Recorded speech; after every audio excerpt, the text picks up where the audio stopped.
ही चूक केली तर स्वामी नाराज होतात. ही चूक आजच थांबवा, नाहीतर उशीर होईल. कोणती चूक आहे ती व्हिडिओ शेवटपर्यंत नक्की बघा. तुम्ही नकळत अशी एक चूक करत आहात, ज्यामुळे श्री स्वामी समर्थ तुमच्यावर नाराज होऊ शकतात. हो, ही चूक अनेक भक्त रोज करतात आणि त्यांना कधीच कळत नाही. आजच्या या व्हिडिओमध्ये आपण जाणून घेणार आहोत ती कोणती. या व्हिडिओमध्ये आपण जाणून घेणार आहोत ती कोणती चूक आहे आणि ती कशी टाळायची. श्री स्वामी समर्थ म्हणजे केवळ देव नाहीत, ते आपल्या आयुष्यात मार्गदर्शन करणारे गुरु आहेत. पण काही वेळा आपण अशा गोष्टी करतो ज्यामुळे स्वामी नाराज होतात आणि मग आपल्या आयुष्यात अडचणी वाढायला लागतात. चूक न एक फक्त गरजेपुरतं स्मरण करणे. अनेक लोक फक्त अडचण आली की स्वामी म्हणतात, काम झालं की पुन्हा विसरतात. हे स्वामींना आवडत नाही. स्वामींना खरा भक्त तोच, जो सुखातही त्यांना आठवतो.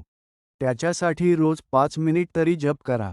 चूक न 2 विश्वास कमी ठेवणे. काही लोक जप करतात, पण मनात शंका असते, हे खरंच काम करेल का?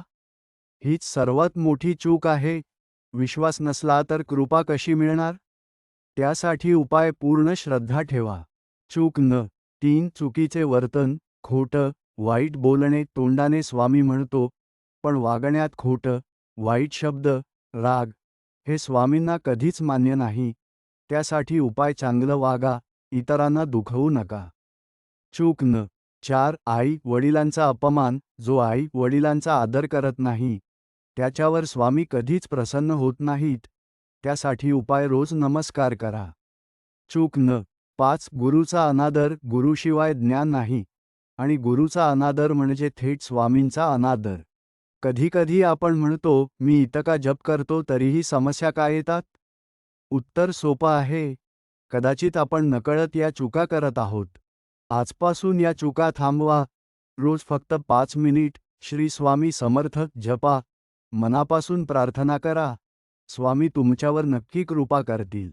जर तुम्ही खरे स्वामी भक्त असाल तर कमेंटमध्ये नक्की लिहा, श्री स्वामी समर्थ. व्हिडिओ आवडला असेल तर लाईक करा आणि अशाच भक्तिपूर्ण व्हिडिओसाठी चॅनल सबस्क्राईब करा.